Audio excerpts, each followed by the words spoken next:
Hey people, hi. I'm Gordon Bellamy, Executive Director of GGP, and I want to introduce Megan Fox. Megan, who are you?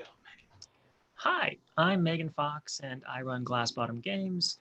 You probably know me from SkateBIRD, maybe from Hot Tin Roof, and then I've done a bunch of other stuff you've definitely never heard of. Well, take us a little bit on your journey as creator. When did you decide that games were going to be, your primary source of creativity and expression? Well, I mean, you go back to the like really, really distant I was like 6 and I bet my grandpa that I'd make games for a living someday and I should put money on the bet and I didn't because I was 6. And then you go a bit further and I learned to code. I taught myself to code when I was 11. Mhm. By 14, I was making video games. These were like very old school DOS sorts, that era. Yeah. And then I took like my 20s were mostly just figuring myself out. I'm trans, by the way. So when I say figuring myself out, I mean that whole thing. It takes a while. And then towards the end of my 20s, I got back into games, worked with a guy named Chausker to make a thing called Elium.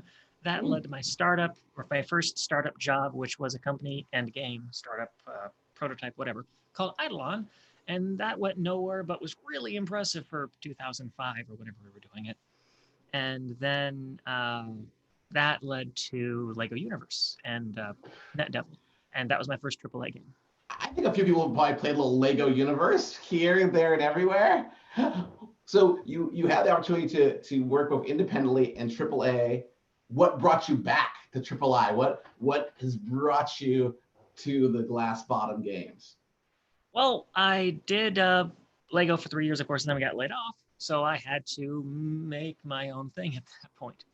And as far as why skateboarding birds in particular, well, I grew up with Tony Hawk games. Like those were, I was a nerd, little Okay. nerd that couldn't skate for shit. And Okay. can we curse on here? Gosh, I hope we can Yeah, curse. you can curse, but just not Oh, at okay, good. people. Yeah, Yeah, curse not at people. Perfect. It's so yeah. expression. So yeah, I Tony Hawk was of course my really only punk outlet because again I was a computer nerd. Sure. I was not welcome at the skate park, and I don't think I could have skated anyways. But still, that was my association with it. And then birds are just. I live up in the boonies, like way, way west of Seattle. So like west of Seattle, there's water, and then there's the Kitsap Peninsula, which is basically an island, but not quite. I live out there in the middle of nowhere, next to a town of like 14,000 people, and I'm not even in the town. So yeah, we're right out there. We have a lot of birds. Is that where you're from, or is that where you've landed? No bird Nowhere pun I intended. landed right now. I've been here for 4-ish years, Okay. I think. And before that, I was in Colorado, and before that, I was variously in Idaho. I grew up in Alaska. Uh, so yeah, kind of around. I want to go to deep skate game, deep cut. So Tony Hawk, of course. So I actually worked on a game called Thrasher Skate and Destroy back in the day. Nice. There of course has been Tony Hawk. There's of course been Skate 1, 2, and 3. And four's And, coming. and 4 is coming. And don't be afraid to just change the name of your game. By the way, if you just change the SkateBIRD 4, that would be like the best alpha counter ever. But Skate for. what what moved you? There's a difference between liking something and then being actually creatively motivated by it. Okay, so maybe take us, and I imagine there's a number of games that you have enjoyed over the years. What made you focus in and say this is where we're headed? Well, it sounds goofy, but it was a GIF. One of my partners showed me a GIF of a skateboarding bird, and like when I say GIF of skateboarding bird, I mean like an actual bird. You can teach them to skateboard, and they appear to like it. In this case, it was a bird that got up to the top of the ramp, rode the board down. The person put the board back on top, and the bird immediately flew back up and did it again. There was no cajoling; it's just the bird was having fun, and that was like, Yes. oh my god. And then at the time, Dirk Kevin, Kev, I think he's Dirk Kevin on Twitter. Mhm. He makes a ton of like physically active, cool. He's worth looking up. He was making a Oh, let's put it in the skateboarding. chat. Let's put it in the chat. Yeah. Okay. Let's see. It's like, that's how you do it, I think, on Twitter. Okay. So yeah, he's makes a bunch of things. At the time, he was making a prototype for a fully physically active skateboarding game. And what he had was this really rough prototype that was showing promise for the board, and the board moved in really cool ways. But it turned out when you tried to put a human on top of a physically active board, it was almost impossible to not make them look completely drunk. because there's a ton of animation work. Like, I don't know if you know this, but like, whenever you look at a game like any of the Tony Hawk games, you might think you're looking at a skateboarding man, and you sort of are, but realistically what you're looking at is a pill. It's a pill shape, scraped its ass along the ground, and that's physically what it is. Any animation, anything else is purely graphical. Yes. SkateBIRD, and the prototype that I based it off of, is the total opposite. The skateboard is the only real thing. The bird is totally faked. Everything else is faked on top of the board, but the board is fully physically simulated. Now, if for a human, it's really hard to do that because, again, trying to make a human reactively follow a dynamic board, they're just going to look kind of drunk and floaty. Yes. A bird, well, they also look kind of drunk and floaty, but it just happens that that works for birds. So the bird just tries their absolute best to keep up with the board. And that whole vibe is kind of why SkateBIRD is a game about trying your best. Because, yeah. No, that's amazing. And trying your best is so important. For people who are new to the SkateBIRD, take us into the SkateBIRD universe. Contextualize. Paint us an aesthetic. Is this a bird on the run? Is this a bird looking for love? Is this a bird trying to win the big world championship of skateboarding? Yes, I've been in that term, live skateboard. What is their dream? Well, their dream is that, well, their problem is that they're a little skateboarding bird, and their big friend never plays with them anymore. Their big friend grew up, got a shitty job, and they're never at home, and it's just not as fun. So the little bird is going to fix everything with the power of being a skateboarding bird. And in general terms, what that means is escaping the bedroom in which they've spent most of their life, exploring the world, getting to the office where Big Friend works, getting in there and somehow fixing their job to be better so they come home more. And what Bird actually does versus what Bird thinks they're doing is maybe not the same thing, because they're a bird and they're not really entirely sure what's wrong with the job. They just know the job is a problem and they're going to fix it. And that's what your job is. Wow, that's now okay. I'm gonna just dig a little deeper. What inspired that? I feel a metaphor coming on. I'm feeling some real feelings going on here. How did you arrive at that narrative journey? Well, I mean, there's the personal aspect of I used to work in a larger company, which was, I mean, it was games. It was still cool, but I'm having more fun now as an independent, and working there, I started to work longer hours and so on and so forth. More critically, a lot of my friends are now stuck in, working for Amazon and Google and everything else. And all of those jobs looked kind of cool 10 years ago whenever the studio shuttered and we all had to go get other jobs. But now working at Google, working at Facebook, maybe not where you want to be. And a lot of my friends still work there because they're kind of stuck there and they don't know what to do. And they're just kind of doing this weird frozen like deer in headlights kind of thing. Right. Yeah, we do not live in an era where that stable tech job that you've had for a while is necessarily a heroic story. It's getting kind of bad. No, it's so interesting. So, I mean, I teach at USC, and I spend a lot of time trying to compel the young people to battle for the freedom to own their time and to own their creativity. Back when I got into games, it was a dream. Like, oh, Tony Hawk, like, let's go work on Tony Hawk. Maybe there'll be a parking space waiting for me. They'll have unlimited Doritos and a vending machine with Red Bull. Won't that be the greatest? But as you've discovered and as you sort of identified, that freedom, right? Not only to be yourself, but to be yourself wholly. Like, and that includes your creativity as a game creator, is super important. Do you ever send builds like as like a metaphor, like a love letter to your former workers and be like, hey, I'm not saying you should leave right now, but SkateBIRD? Thankfully, only the one that I know went to Google. I believe he has since moved on from Google, which pleases me.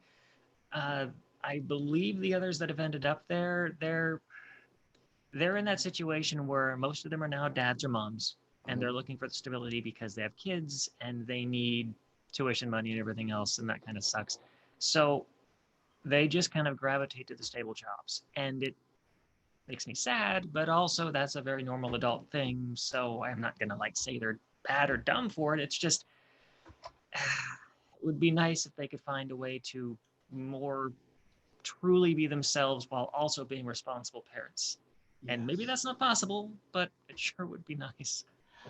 Well, let's dig a little deeper into community because that's what we're speaking about. So a lot of people who are trying to create, trying to navigate themselves are also looking for community, right? And trying to figure out what are those first authentic steps, both in game creation, but also now in public facing, whether it be on their Twitter, in their Discord, in their Instagram.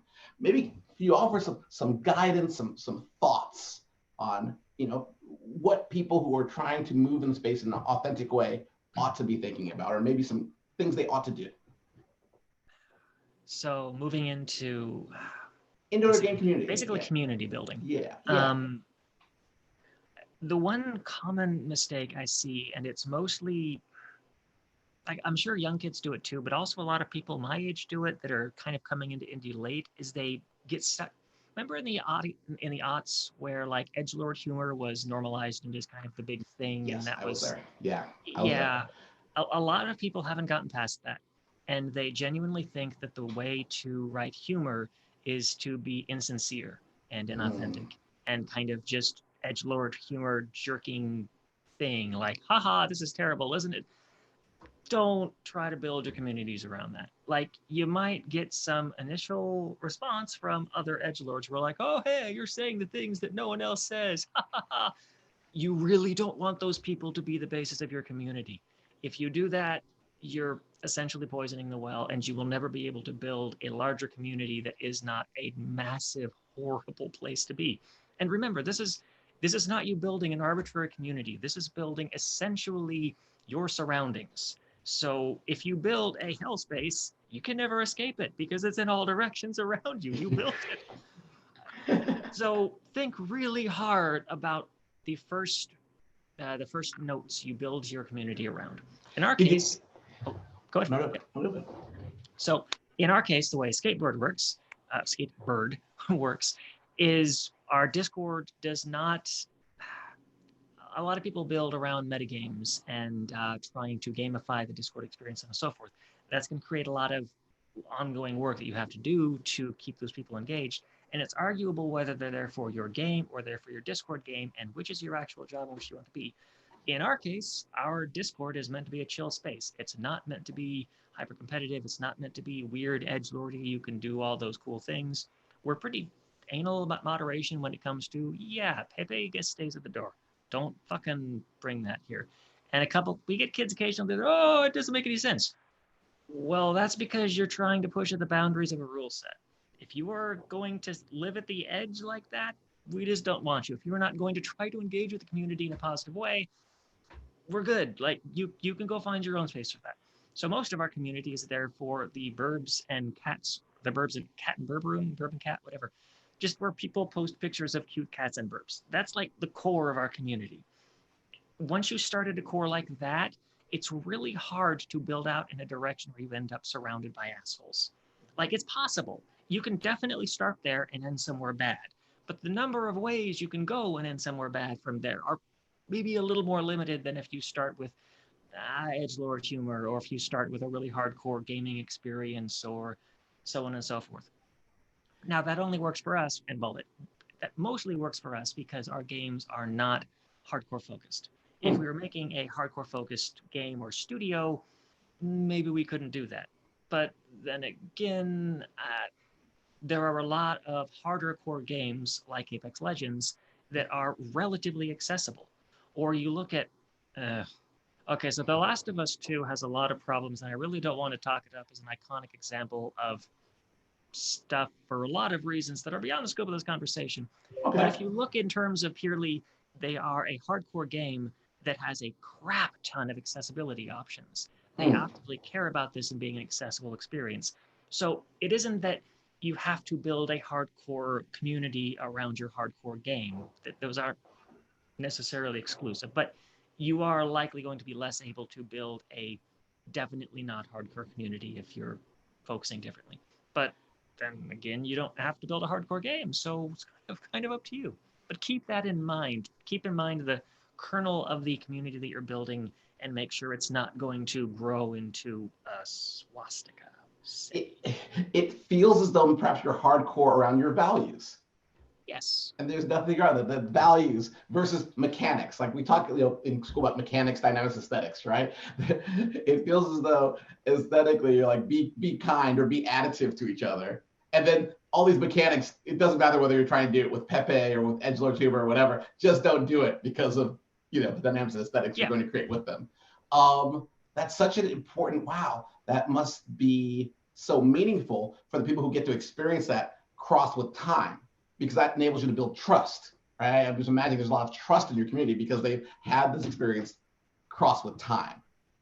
Yeah, And I'm we're pretty curious serious about it. what grows out of that, like what new things do grow. If you don't have the multi-level mechanic, the mechanics of competition as the aesthetic of fun, what do you find flourishing like in your communities? Well, you will have difficulty growing your community in this way. Like you're not going to get explosive growth this way. But again, there are ways of growing communities quickly, like giveaways. Yeah. Giveaways will get a lot of people following you very quickly. They're not there for you. They're not there for your games. They will drop you in a hot second. Building your community around mechanics is generally speaking going to work that way. They're not there for you. They're there for the mechanics. If you want to build a long-term community that is there for your studio, your games, your vibe, you need to build it around some core value that applies to all of your games, everything you create. You need to figure out the red thread of your creations. And that's what you build your community around. Let's say it again for the people in the back one more time about building, because this is the gold. Yeah. Building around your values. Listen to Megan Fox. For real. Right? It's like people who are tied to a particular engine. Like I can't build anything unless it's in Unity, or I can't build anything unless it's in HyperCard, right? The engines will change. Your values will hopefully not change. Hopefully. And and this is where you need to think about where you are first. If you start building your studio around, say, okay, so recent game I played in the Steam Games demo thing just died already, which is by the Goat Game people, I think. Yeah. Okay. And so by anchoring their community around Goat Game, they built a community that was around goofy, fun hijinks. There's some edgelord humor, but mostly it's around goofy, fun, kid-friendly hijinks. Their next game is about abusing the elderly and encouraging them to die. Whoa. Wait, so, what? Okay, wow. All right. They can probably turn that into, actually, we meant it kind of, in a goofy way, and maybe it will work because it's a streamery, edgy thing, and we'll see. But still, if you went the other way, and you built your community at first around an elder abuse simulator about old dudes exploding and encouraging them to die, like the community you're going to build around that, even if you try and bend your studio long term in a more positive direction, if you start there, it's really hard to walk that back.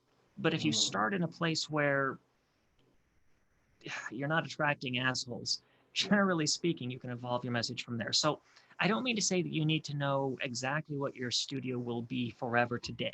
You're going to evolve. Who you are will be evolved. Maybe as you get older, you're going to have kids and you're going to decide, actually, I want to be more kid-friendly. Or maybe as you get older, you're going to decide kids suck. Fuck kids. I'm going to be more like aimed at adult gamers that don't have kids or whatever. But it's going to change. But so long as you aren't super off the mark with your first step, you can push in that direction.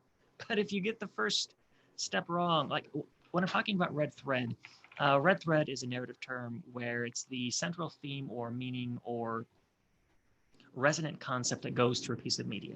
Red thread can also describe a resonant concept or thematic element or repeated something that's present in all of your media. There's a studio called Red Thread Games. They've made a lot of really good adventure games, highly recommended. They have that kind of vibe and they're very aware of it. And I think they've done writing on it because it's their studio. If you're curious, that's the way to go. But still, make sure that your initial point is somewhere that you can pull from that isn't bad. And generally speaking, you can thread who and what you are through a lot of interesting things and evolve your message well. But also this means that you need to have some core values that you do not violate. It's really hard to be a values-focused studio, for instance, and do generic work for hire as a studio. Because okay, I as a studio make cute, fluffy games, and also I'm going to work on the new Call of Duty. So I can do that maybe, but I probably can't pull anything from that into my core community. So the only thing I get out of the Call of Duty work is money, because I probably can't even talk about it because it's so far off from what I do with my studio that it doesn't work. But So, we can't talk about it here because next up actually is Call of Duty, and that's okay. oh yeah, What is no, I'm not saying Call of Duty is bad. I'm just saying that there is such a distance between Call of Duty and skateboarding birds yes. that you probably can't unify community between the two. Unless the community is so generic that they're not really following you again, they're just kind of there and they're not very loyal. And again, whether or not this matters to you will depend on the kind of studio you're building and how long you're interested in being in the game. A lot of people think that their studio is a thing to be built up and sold, so maybe you don't care. But if you want to have a studio that lasts long term and any modicum of stability with your audience, you need to pay attention to this stuff early or it can bite you. Gotcha. What is the red thread of SkateBIRD? Threat of the central theme of SkateBIRD is trying your best. It is a game about trying your best. Like I can pitch the game by showing you a skateboarding bird and saying it's a game about trying your best. And you've done. And That's so long as you've awesome. seen the name and the picture and that, you know what it is, which pleases me. That is so fantastic. And how do people onboard into the SkateBIRD or SkateBIRD community? Well, you can go to the URL SkateBIRD Rocks, or you can follow me on Twitter at GlassBottomMeg, or you can find SkateBIRD on Steam or presumably other marketplaces, but Steam is the one most of you are going to go to, so start there. And we're also releasing on Switch and Xbox and possibly other platforms in 2021. That is amazing and fantastic. In your universe, this is a question that was asked by Matisse. There's a focus on cats and birds. What about other animals? How did you decide? We decided because initially Hot Tin Roof was focused on cats as a joke, and so was Stones on Fire. Then our next game was Burbs, so cats and Burbs. There's really no greater science to it.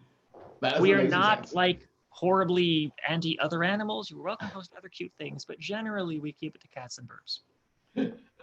That is amazing. Curious, are you a cat or bird parent? Cat parent. Well, both. So I put a lot of bird seed out in the area, and essentially all of the birds on our property are my bird pets. They just stay outside. And we have a cat indoors who is, well, indoor, outdoor, who is named Buddy, and he is huge. We didn't come out or expecting to be cat parents, but we were here for about a year, and then a stray started showing up, and we fed the stray, and he decided we were awesome. So now we have a cat, and he's awesome. The cat found you. Mm-hmm. He just walked out of the woods. Like, we're not in a dense urban area. We're woods in all directions, and the cat just appeared. That's you know what? It sounds like a cat who was in the right place at the right time. Yeah. Let's talk broader about pride. What does pride mean to you? You made time for us today. Pride must have some meaning. Well, in my case, it means it's a little weirder and more personal because in my case, I'm trans, and trans people in general have a lot of issues with coming out because in very many cases, we come from deeply religious families. In my case, I was not pastor's kid, not a true PK, not a pastor's kid, but my grandfather was an elder at our church, and I wore a goofy little suit, and I had my own study Bible, and oh, it was bad. And going from that to coming out as trans is unpleasant, and there was a whole thing, and sort of got disowned, and then I got undisowned, and it goes really dark. But anyways, for me, pride is thus the ability to be who you are. And in that case means gender-wise, but it means who you are, period. The ability to come out and be respected and appreciated for who and what you are and self-identify as what you are and not be murdered for it. Yeah, all important. What do you dream of for our industry and how we treat each other in our diversity and uniqueness? How can we be treating each other better? We could probably start by hiring more than like 3% Black people or 1% other minorities Like, our diversity in the industry is fucking abysmal. And yeah. So this is one of the good things that could come out of coronavirus. Like, coronavirus is fucking horrible, but here we are working digitally, actually working with whoever we need to globally. And studios are working virtually more and more often. And if they keep this up long term, which they likely will, because once you've started this, why would you stop it? Like, half your staff is going to be, oh, I've got kids, I need to stay home now. And if you've got the team, why not expand it? If you can do that, you can start pulling in a lot of parents that had to leave the industry because they had kids. You can start pulling out a lot of folks who don't join the industry because most studios are not terribly handicap accessible. You start working with people who don't live in who don't live in San Francisco. And once you get out of those hubs, you can actually get racial, sexual, ethnic diversity and capability diversity. And you can also get away from just having neurotypicals. Since, again, neurotypical people are easier to work with intern and office environment because they work like you expect, I guess. But that doesn't mean that folks who have other mental setups can't be awesome team members. Just they need to work on their own terms. And if you can work with them virtually, in many cases, that's fine. And you can work around it. And maybe, just maybe, if we actually keep this up, we can fix the fucking problem.